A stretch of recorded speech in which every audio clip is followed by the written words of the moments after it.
Yo. Okay, there it is. And it's supposed to be going live. I don't know. Excellent condition. Everything is going. Start live, edit. Something's going on. Okay, it looks like it's going on. Yeah, I'm live. No picture though. It's coming Okay. through. Okay, there it Wait, is. I'm gonna boot up my computer as well so I can join your YouTube. Yeah. Or yeah. Okay. Cool. I did some dancing. Okay, there it is. Oh, Cool. But yeah, man, it's interesting to oh yes, interesting.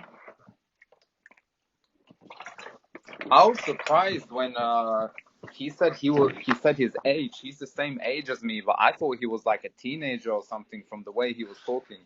Yeah, the way he was talking, he said, I thought at first he said he was 37 years old. I was like, huh? No. Yeah. Here, why don't you? I can't do it. So you're gonna have to. How are we supposed to? How are you supposed to take? Because mine. Oh, I'm doing live. Yeah. So yeah, go back on there again. Did you put us on there the second time? Okay. Put us up on there Uh, the second time for this one too, so they can okay. people Wait, can join in. Current viewers, one person. yeah, it's the same gentleman from before. Oh, okay. So he asked the question. What was it? He wanted to. Oh no. He Okay. said that you were in the, yeah. Military. Yeah, I'm not retired. Uh-huh. Actually, I'll tell you the story. I got kicked out the military, but it was my fault. What happened was before I went to the captain and asked him for my personal information files, and so he gave it to me, and he didn't ask, but he had transferred, and I didn't know it, so I had it for about a month or so, whatever. So I was getting ready to go to work, and I grabbed my files to go talk to him, but God told me to leave my files in my what is that thing called? In my apartment. But I didn't. I brought it with me. So when I went in, I said, "Is the captain here?" The lady in the order room said no. And then she said, "What you doing with it?" And I said, "The captain gave it to me." She said, "Why you give it to you?" And I said, "Because he gave it to me." And so she took it from me. And I was gonna walk out, but because on that base was Edwards Air Force Base, and it's kind of racist base. The brothers were catching hell from white people. I wasn't. They talk stuff, but I just tell them about their history. And as soon as I bring up their history, which is nothing really good in it, they leave me alone and stuff. They always bothering me, but I just talk about their history and stuff that I could just go to a library and show them, and I couldn't get in trouble for anything. So pretty much I Mm-hmm. skated through. So the supervisor I had, he was always trying to talk about me, belittle me, thought he was smarter than me, and and one day I walked in this room, um, he was like, "I'm gonna put the fear of God in you." So just to tick him off, I said, Mm-hmm. "I don't believe in God, so you can't put the fear of God in me." And it was just every little thing I said, they went and wrote it up and stuff. So I'm a new Yeah. commander, and first sergeant came in, and I called and said, getting, hey, what's up, Roxy? Yo, and hey, Roxy, what's up? And so I called in, so I asked for permission to be late. The person he wasn't there, so the next person in charge said, okay. So when I went in late, and then but God told me don't go to work late. God told me to go to work on time and then go take care of my business if I can do that. And so I Yeah. say, no, it's cool. Every time I listen to God, that's why I'm here in Japan. Even though I made a lot of money here, but I'm not rich now. I done just walked away from all that money, so I got to start over. But anyway, so the first sergeant came. I went into the office. He said, "We're gonna give you 3510 discharge." I'm not saying for what, So I wanted to tell him that the captain gave me my files, but I'm thinking like if I do that, they probably start writing all kinds of crazy stuff in it. So Yeah. eventually, what happened was went to the the major at that time was a lady, and it was these white guys standing there, and everybody know I was like a perfect angel. Not saying I was a good guy, I was like not a troublemaker at all. And so she was saying all this stuff, and she read this one paper, and she read one of the files, in one of the papers, and it said, "Oh, Sergeant Duncan said that he should have stayed in college and graduated before he went to the joint." And she used that as saying that that was a part of my reason for getting kicked out under minor disciplinary infractions. And I'm looking at her and I'm like, what? So what I did was, um, I went back to him and I told them straight up, I'm telling them, turn it up. I said, listen, I walked in the office, of course I didn't have to make an appointment and stuff. And they were like, I didn't even make an appointment. No, I didn't. I ain't lying. I didn't make an appointment. I just went in there and said, I need to talk to y'all. And so we went to her office and stuff. And I said, you guys, they said, what are you coming here to, rat on people? I said, no, I come here to talk about you, about your job. And they like, look at me like, what are you talking about? I said, I said, I'm a professional. You're not being a professional. And they're like, what are you talking about? I said, what you doing? You kicking out all the groupies. Oh, no, no, no. You're kicking out Yeah. all the team members and you keeping all the groupies. And so they were like, well, what are you talking about? And I said, like, yeah, that's what you're doing. I said, I'm a team member. I'm not a groupie, you know? And then she was like, okay, what about you? Okay, but what are you talking about? I said, and it was this one white dude, they call him Redneck and stuff. This dude did not like the white guys on base. You're not allowed to carry a weapon on base in your car. He always kept a Glock. One day we was driving his car and he showed it to me. And he told me straight up, he said, man, I do not like these white people on this base. He said, if they just tick me off a little bit, I'm shooting them. And I said, well, you shouldn't drive this, have it in your car. He said, no, no, I keep it for my protection.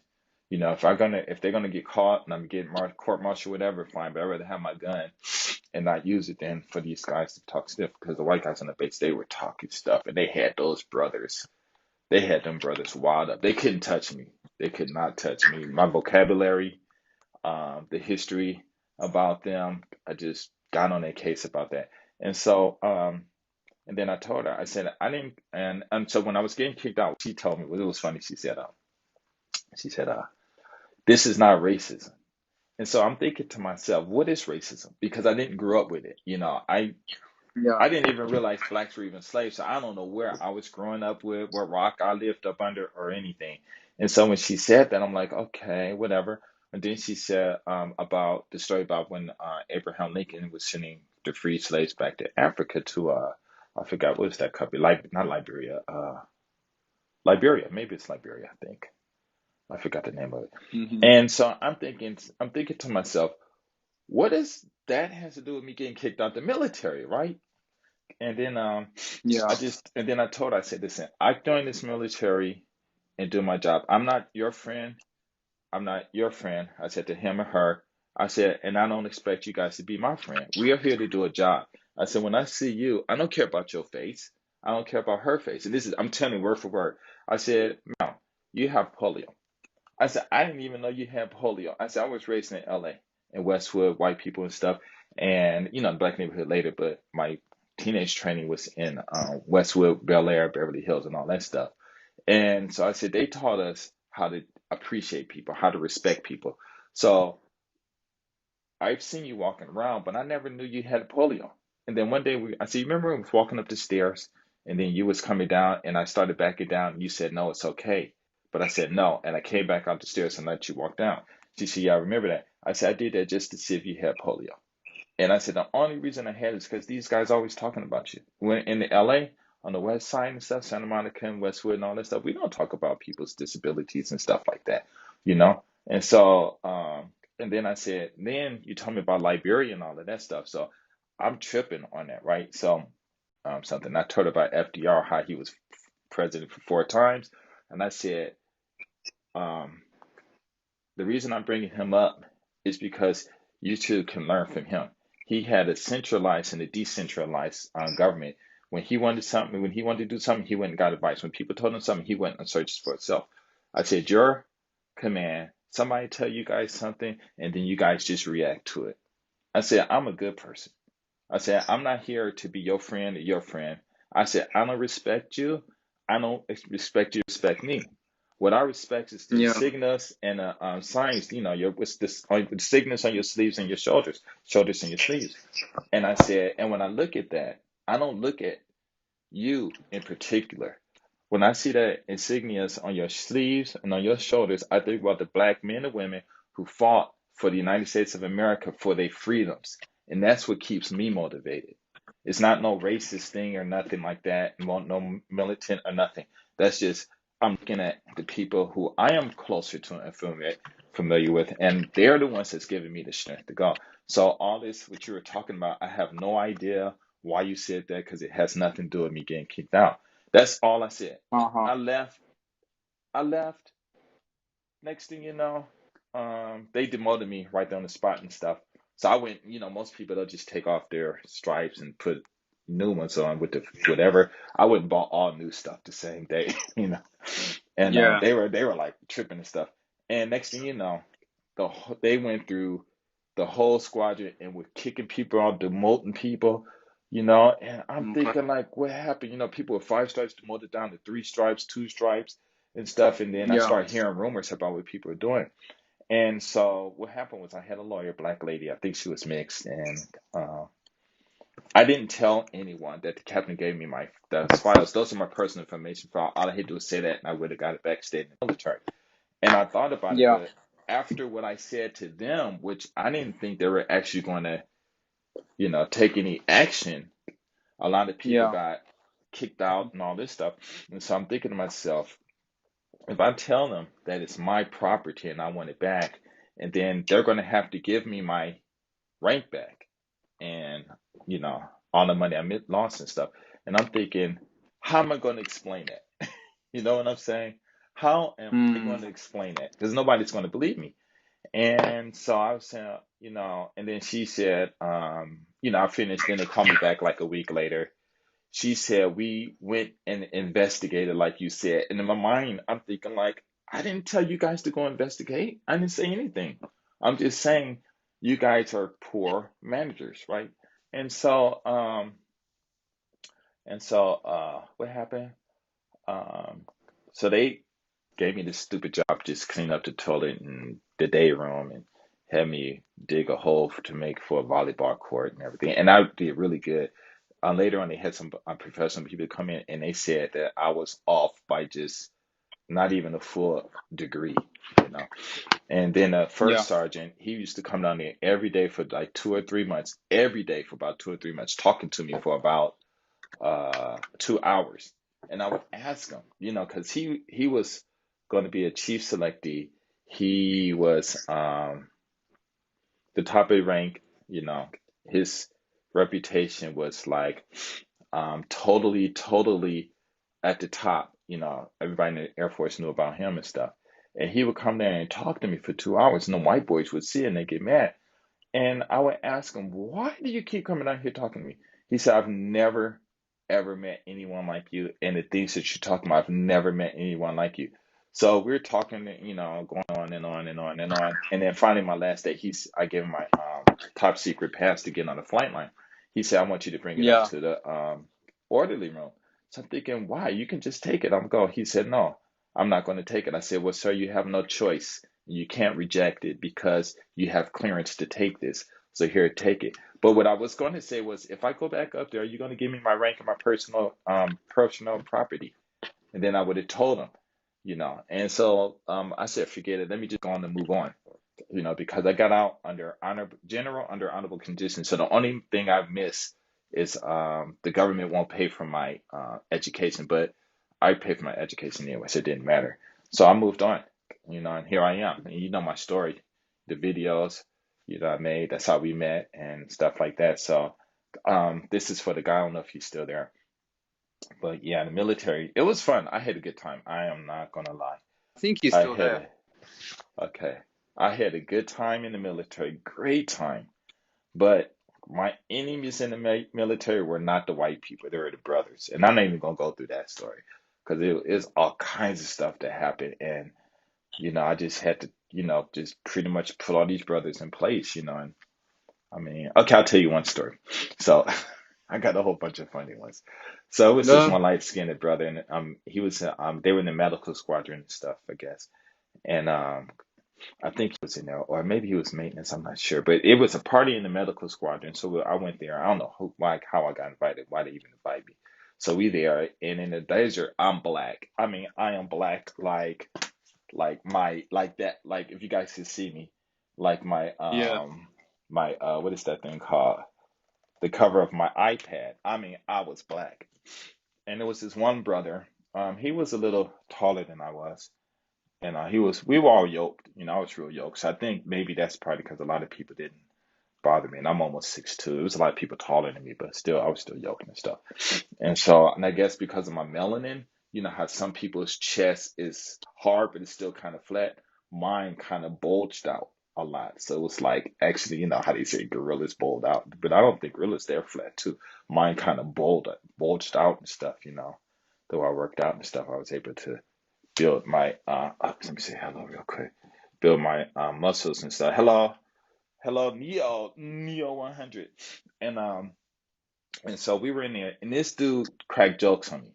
You so black that uh nighttime have to turn on this light just to see you, or some crazy stuff. And I'm laughing, right? And so everybody like, why you laughing? I'm sitting there funny. And he's like, but he's cracking on you. I said, he's not cracking on me. He's just making jokes. I said, my younger brother used to crack jokes on me for years. So it was nothing they could have said that could have insulted me. I'm just laughing and stuff. And this dude's girlfriend is cracking jokes on me. She walks in the room.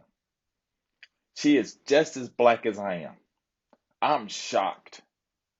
I am shocked. She was a beautiful black woman, just as dark as I was. Everybody goes quiet because she heard the chatter when she came in. Everybody went quiet. She was like, "What's going on? What's going on?" And I'm like, and she looking at me, and I'm like, "Why are you looking at me?" Because that's the first time I met her. Why is she looking at me? I'm like, "Why are you looking at me?" I said, "I don't know." And she said, "Well, why are y'all quiet?" I said, "Well, ask him." And then she was like, "What?" And I'm like, and then somebody was saying, "I be careful, bro. That's his girlfriend." I'm like, "I don't care if it's girlfriend." And I said, "What?" And I said, "Go ahead and continue." And he ain't saying nothing. I said, "Why you not continuing?" She said, "What?" I said, "With his black jokes." And she was like, "Huh? What did he say?" And I told her some of the stuff she said. Man, tears came to her eyes, and she left. She said, "I'm done with you," and she left.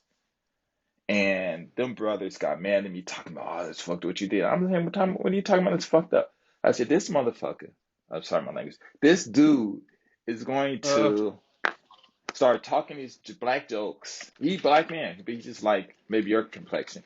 And he's making these black jokes, but his girlfriend is black as I am. I said, so don't tell me about that. If he's a man that talk crap to me, why can't he be a man to stand in front of this girl? And then they, oh, that's messed up. I said, well, what y'all gonna do? I said, I know y'all not gonna fight me. You're not gonna kick my ass if you do it. So what you gonna do? I said, I keep telling you guys, leave me alone. You guys are not even qualified to even bother me like that because the vocabulary wasn't there. I don't care if the ones even had degrees.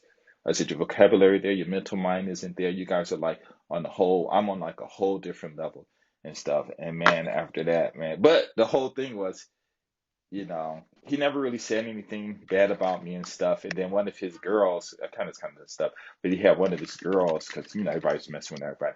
And she came on trying to give it to me. And I'm like, what are you doing, girl? You're going to start a war on this base. But it was just interesting. But yeah, it was the brothers that I had a lot of problems with, not the white people. The white people said something. Now, they did bring a noose to work one day. And I didn't know what a noose was. That's how ignorant I was.